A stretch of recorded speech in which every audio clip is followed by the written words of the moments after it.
নাহমাদুহু ওয়া নুসাল্লি আলা রাসূলিহিল কারীম, আম্মা বা'দ। প্রিয় মুসলিম উম্মাহ, আমি কিছু কিছু মানুষের আচরণের প্রতি গভীরভাবে লক্ষ্য করতাম। তাদের সঙ্গে আমি অনেক বছর সময় কাটিয়েছি, কিন্তু কখনো তাদেরকে একটু মুচকি হাসতে দেখেছি বলেও মনে পড়ে না। এমনকি কখনো আমি তাদের ঠোঁটের কোণে সৌজন্যবশত এক চিলতে হাসিও ফুটতে দেখিনি। কারো সঙ্গে কথা বলার সময় কথা প্রসঙ্গে একটু হেসেছে, এমনটাও হয়নি। আমার মনে হয় তারা এভাবেই বড় হয়েছে, এর ব্যতিক্রম কিছু করা তাদের পক্ষে সম্ভব নয়। এরপর আমি লক্ষ্য করলাম, নির্দিষ্ট কিছু ক্ষেত্রে, বরং বলা উচিত নির্দিষ্ট কিছু মানুষের সঙ্গে তাদের আচরণ ভিন্ন। দেখলাম ধনী ও বড় বড় পদমর্যাদার অধিকারী ব্যক্তিদের সঙ্গে তারা হাসি মুখে কোমল ভাষায় কথা বলে। তখন আমি বুঝতে পারলাম তারা এসব কিছু করছে কেবল তুচ্ছ স্বার্থের কারণে, আর তাই সুন্দর আচরণের পরকালীন বিরাট প্রতিদান তাদের হাতছাড়া হয়ে যাচ্ছে। মুমিন ব্যক্তির সদাচরণ ও আচরণ দক্ষতার প্রযুক্ত হবে আল্লাহর জন্য, তাই তা হবে ইবাদত। এর মাধ্যমে সে আল্লাহর কাছে লাভ করবে আজর আজিম, মহাপুরস্কার। মুমিনের সুন্দর আচরণ ও আচরণ দক্ষতার প্রয়োগ হবে না কোনো পদ বা সম্পদের আশায়, হবে না মানুষের প্রশংসা প্রত্যাশায়, কিংবা সুন্দরী পাত্রীর পানি প্রার্থনায়। মোট কথা, একজন মুমিনের সুন্দর ব্যবহার হয় একমাত্র আল্লাহর জন্য। আল্লাহ যেন তাকে ভালোবাসেন, তাকে মানুষের মাঝে প্রিয় করে দেন। আর সদাচরণকে যে ইবাদত মনে করে ধনী গরিব প্রতিষ্ঠানের পরিচালক, সাধারণ পিয়ন, সবার সঙ্গে সে সুন্দর আচরণ করে। পথ চলার সময় একদিন রাস্তার ঝাড়ুদার আপনার সঙ্গে মুসাফাহার জন্য হাত বাড়িয়ে দিল, আর অন্য একদিন আপনি বড় কোনো কর্মকর্তার সঙ্গে দেখা করতে গেলে সেও মুসাফাহার জন্য হাত বাড়িয়ে দিল। উভয়ের প্রতি আপনার মনোভাব, আপনার মনোযোগ, আপনার মুখের হাসি ও চেহারা প্রফুল্লতা কি সমান হয়? আমি জানি না দুক্ষেত্রে আপনার আচরণে কোনো ভিন্নতা থাকে কিনা। এক্ষেত্রে নববী আখলাক কি ছিল তা আমি আপনাদের জানাতে পারি। অন্যের প্রতি রাসূল সাল্লাল্লাহু আলাইহি সাল্লামের মনোযোগ ও কল্যাণ কামনা, দয়া ও দোয়া সমান ছিল। আজ আপনি যাকে তুচ্ছ জ্ঞান করছেন, হতে পারে সে আল্লাহর কাছে বড় দামি, হতে পারে পদ ও পদবীর কারণে। যাদের সঙ্গে আপনি মিষ্টি আচরণ করছেন, তাদের হাজার জনের চেয়ে ওই সাধারণ মানুষটি আল্লাহর কাছে অনেক বেশি পছন্দের। আপনি জানেন না, আপনার কাছে যিনি অতি তুচ্ছ, আল্লাহর কাছে হয়তো তার মর্যাদা অনেক। রাসূল সাল্লাল্লাহু আলাইহি সাল্লাম বলেছেন, তোমাদের মধ্যে আমার সবচেয়ে প্রিয় এবং কিয়ামতের দিন সবচেয়ে নিকটভাজন ব্যক্তি হবে সে যার আখলাক সবচেয়ে সুন্দর। রাসূল সাল্লাল্লাহু আলাইহি সাল্লাম আসাদ বিন আব্দুল কায়েস রাদিয়াল্লাহু তাআলা আনহুকে বলেছিলেন, আল্লাহ তার রাসূল পছন্দ করেন এমন দুটি গুণ তোমাদের মাঝে আছে। কি সেই গুণ দুটি? রাতভর নামাজ ও দিনভর রোজা। আল্লাহর রাসূলের কথা শুনে আসাদ বিন আব্দুল কায়েস আনন্দে আপ্লুত হয়ে জিজ্ঞেস করলেন, আল্লাহ রাসূল, কি সেই গুণ দুটি? রাসূল সাল্লাল্লাহু আলাইহি সাল্লাম বললেন, কর্মে ধীরস্থিরতা ও আচরণে সহিষ্ণুতা। রাসূল সাল্লাল্লাহু আলাইহি সাল্লামকে একদিন সর্বোত্তম পুণ্য সম্পর্কে জিজ্ঞেস করা হলে রাসূল সাল্লাল্লাহু আলাইহি সাল্লাম বললেন, সর্বোত্তম পুণ্য নেক কাজ হলো মানুষের সঙ্গে সদাচরণ ও সুন্দর ব্যবহার করা।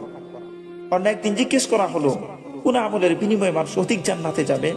তিনি বললেন, তাকওয়া ও আল্লাহর ভয় এবং সদাচরণ ও সুন্দর ব্যবহার দ্বারা। তিনি আরো বলেছেন, পূর্ণ ঈমানদার সেই ব্যক্তি যার আখলাক সুন্দর, আচরণ নম্র ও বিনম্র, যে অন্যের সঙ্গে স্বাচ্ছন্দ্যের সঙ্গে আচরণ করে, অন্যরাও তার সঙ্গে স্বাচ্ছন্দ্যের সঙ্গে আচরণ করে। আর তার মাঝে কোনো কল্যাণ নেই যার সঙ্গে মানুষ স্বাভাবিকভাবে চলাফেরা করতে দ্বিধাবোধ করে এবং সে অন্যের কাছে যেতে স্বাচ্ছন্দ্য বোধ করে না। রাসূল সাল্লাল্লাহু আলাইহি সাল্লাম বলেছেন, কিয়ামতের দিন আমলের পাল্লায় অন্য কোনো আমল সদাচরণের মতো ওজনদার হবে না। তিনি আরো বলেছেন, একজন আবিদ রাত জেগে ইবাদত করে এবং দিনভর রোজা রেখে যে মর্যাদা অর্জন করতে পারে, উত্তম ব্যবহারের মাধ্যমে একজন মানুষ সে মর্যাদা অর্জন করতে পারে। সদাচরণ ব্যক্তিকে উভয় জগতে লাভবান করে। উম্মে সালামার সেই ঘটনাটি স্মরণ করুন। একদিন তিনি রাসূলের সঙ্গে বসেছিলেন। এ সময় পরকাল ও পরকালের নিয়ামত সমূহের কথা স্মরণ হলে তিনি আল্লাহ রাসূলকে বললেন, ইয়া রাসূলুল্লাহ, দুনিয়াতে কোনো মহিলার দুজন স্বামী ছিল, অর্থাৎ একজন মৃত্যুর পর সে অন্যজনের সঙ্গে বিবাহ বন্ধনে আবদ্ধ হয়েছিল। মৃত্যুর পর তারা তিনজনে জান্নাতবাসী হলো, তাহলে মহিলা কার সঙ্গে থাকবে? আল্লাহ রাসূল কি উত্তর দিলেন, যে স্বামী রাত থেকে অধিক ইবাদত করতো তার সঙ্গে, যে অধিক রোজা রাখতো তার সঙ্গে থাকবে, এলেম ও জ্ঞানের গভীরতায় যে অগ্রসর ছিল তার সঙ্গে? না, আল্লাহ রসুল এগুলোর কোনোটি বললেন না। আল্লাহ রসুল বললেন, যার আচরণ ও ব্যবহার অধিক সুন্দর ছিল তার সঙ্গে থাকবে। এ কথা শুনে উম্মে সালামা খুব অবাক হলেন। নবীজি তাকে অবাক হতে দেখে বললেন, উম্মে সালামা, উত্তম ব্যবহার তো দুনিয়া ও আখেরাতের সকল কল্যাণের সুপার। মোট কথা, সদাচরণ ও উত্তম ব্যবহার উভয় জগতের কল্যাণকে নিশ্চিত করে, পার্থিব জীবনে নিশ্চিত করে মানুষের হৃদয়ে ভালোবাসার আসন, আর পরকালে মহান আল্লাহর অবধারিত দান প্রতিদান। একজন মানুষ যতই ন্যাক আমল করুক, তার আচরণ যদি সুন্দর না হয়, সব আমল বরবাদ হয়ে যেতে পারে। একদিন রাসূলের কাছে জৈনক মহিলার আলোচনা করতে গিয়ে বলা হলো, সে রোজা রাখে, অনেক অনেক নামাজ পড়ে, তার সদকাও অনেক করে, তবে আচরণে উচ্চারণে সে প্রতিবেশীদের কষ্ট দেয়। রাসূল সাল্লাল্লাহু আলাইহি ওয়াসাল্লামের কথা শুনে বললেন, সে তো জাহান্নামী। প্রশংসিত সকল গুণের ক্ষেত্রে রাসূল সাল্লাল্লাহু আলাইহি ওয়াসাল্লাম ছিলেন সর্বোত্তম আদর্শ। দয়ায় ও বদান্যতায়, বীরত্ব ও সাহসিকতায়, ধৈর্য ও সহিষ্ণুতায় তিনি ছিলেন শ্রেষ্ঠতম মানব। সততা ও সত্যতায়, বিশ্বস্ততা ও আন্তরিকতায় তিনি ছিলেন সর্বোত্তম আদর্শ। লাজ ও লাজুকতায় তিনি ছিলেন পর্দাবৃত কুমারী নারীর চেয়েও বেশি লাজুক। তাই তো মুমিনদের পূর্বে কাফিররাই, নেককারদের পূর্বে বদকাররাই অকুণ্ঠ চিত্তে রাসূলের এসব গুণে সাক্ষ্য দিত।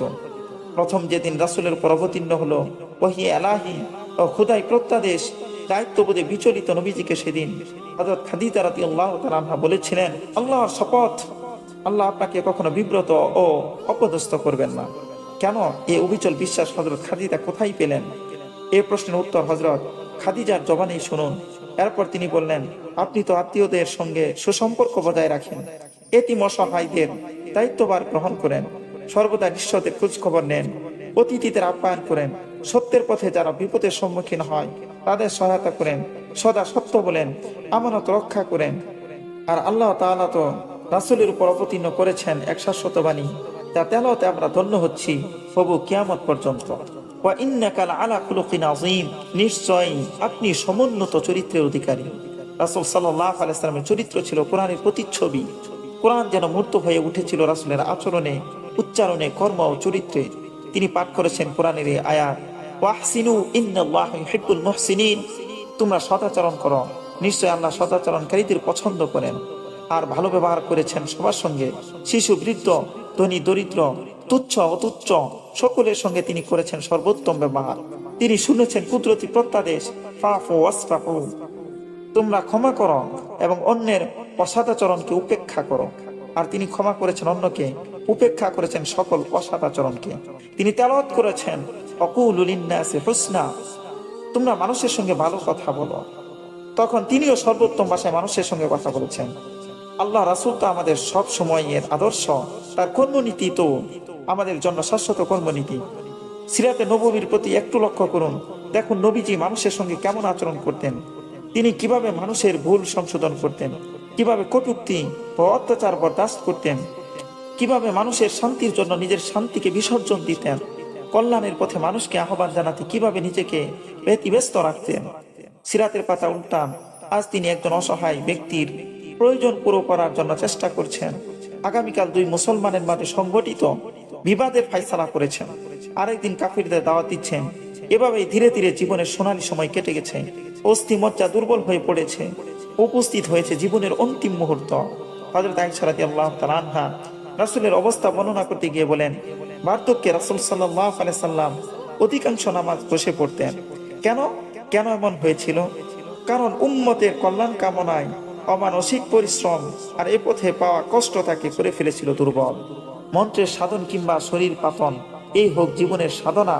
আর আসলে মানুষ যখন বড় ও মহান হয় তখন তার ইচ্ছা ও কামনা অনেক বড় হয়, আর তার এই ইচ্ছা ও কামনা বাসনা পূর্ণ করতে গিয়ে শরীর হয়ে যায় ক্লান্ত, পরিশ্রান্ত। মানুষের সঙ্গে সদাচরণে রাসূল এত আগ্রহী ছিলেন যে তিনি দোয়াই বলতেন, আল্লাহুম্মা আহসানতা খলকি ফাহসিন খুলুকি, হে আল্লাহ, আপনি আমার বাহ্যিক আকৃতিকে যেমন সুন্দর করেছেন তেমনই সুন্দর করুন আমার আচরণ ও ব্যবহারকে। তিনি আরো দোয়া করতেন, আল্লাহুম্মা হদিনি লি আহসানিল আখলাক লা ইয়াহদি লি আহসানিহা ইল্লা আনতা ওয়াসরিফ আন্নি সাইয়্যাহা লা ইয়াসরিফ আন্নি সাইয়্যাহা ইল্লা আনতা। হে আল্লাহ, আপনি আমাকে উত্তম আচরণ শিক্ষা দিন, আপনি ব্যতীত কেউ উত্তম আচরণের পথ নির্দেশ করতে পারে না। আমাকে অসৎ আচরণ হতে দূরে রাখুন, আপনি ব্যতীত কেউ অসৎ আচরণকে দূর করতে পারে না।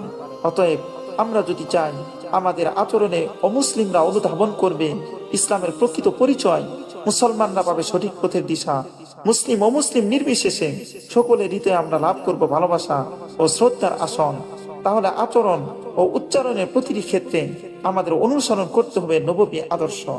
অতএব নিয়তকে শুদ্ধ ও পরিশুদ্ধ করুন, তাহলে মানুষের সঙ্গে আপনার আচরণও ইবাদতে পরিণত হবে।